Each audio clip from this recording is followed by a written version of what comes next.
লিঙ্গের চারপাশে লাল দাগ ও সাদা পদার্থ জানুন কারণ ও করণীয়। আপনার লিঙ্গের মাথার চারপাশে লাল দাগ হয়ে গেছে, মাঝে মাঝে সাদা সাদা কিছু বের হচ্ছে, চুলকাচ্ছে না, ব্যথা নেই, তাহলে কি এটা বিপদ নয়? সাবধান, এ ধরনের লক্ষণকে ছোট ভেবে বসে থাকলে পরে হতে পারে বড় ধরনের বিপদ। ভিডিওটি 1 সেকেন্ডও স্কিপ করবেন না। প্রথমত এটা হতে পারে বালানাইটিস নামের একটি সাধারণ ইনফেকশন। সাধারণ এটি হয় অপরিষ্কার যৌন অঙ্গ, সাবান বা কেমিক্যাল ব্যবহার বা ময়লা জমে থাকার কারণে। দ্বিতীয়ত ইস্ট ইনফেকশন বা ছত্রাক সংক্রমণ। অনেক সময় অতিরিক্ত ঘাম, আটসাট কাপড় পরা কিংবা ডায়াবেটিস থাকলে এই সমস্যা হয়। তৃতীয়ত এটি হতে পারে সেবাসিয়াস সিস্ট, মানে ত্বকের নিচে ছোট তেল বাস পড়া। আবার অনেক সময় প্রস্রাবের পর ভালোভাবে পরিষ্কার না করলে মলমূত্রের ব্যাকটেরিয়া জমে এমন পদার্থ বের হতে পারে।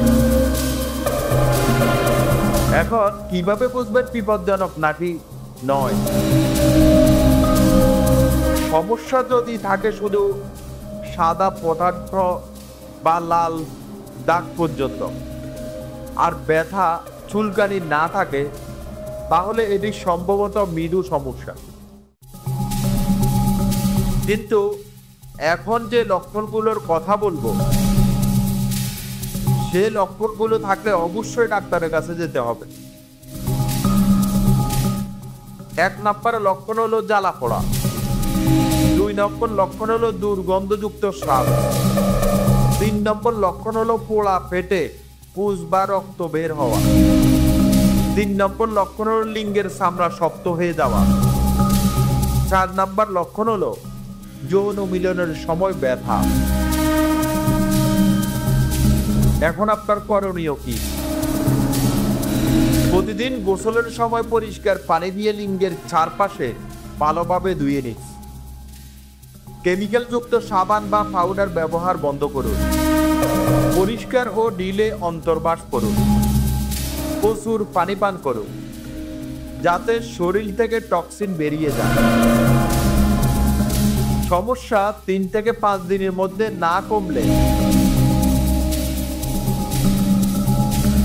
একজন বিশেষজ্ঞর পরামর্শ নিন। কখনো নিজ থেকে কোনো মলম বা অ্যান্টিবায়োটিক ব্যবহার করবেন না। নিজেকে লজ্জায় ফেলে নয়, সচেতন হয়ে সমস্যার সমাধানে এগিয়ে যান। এই ভিডিওটি যদি আপনার একটু হলেও সাহায্য করে, তাহলে একটা লাইক দিয়ে যান। কমেন্টে জানান আপনি আর কি জানতে চান। আমাদের চ্যানেলটি সাবস্ক্রাইব করে পাশে থাকুন, কারণ প্রতিদিনই আসছে এমন সচেতনমূলক ভিডিও একেবারে সহজ ভাষায়। সবাই ভালো থাকবেন, সুস্থ থাকবেন। আল্লাহ হাফেজ।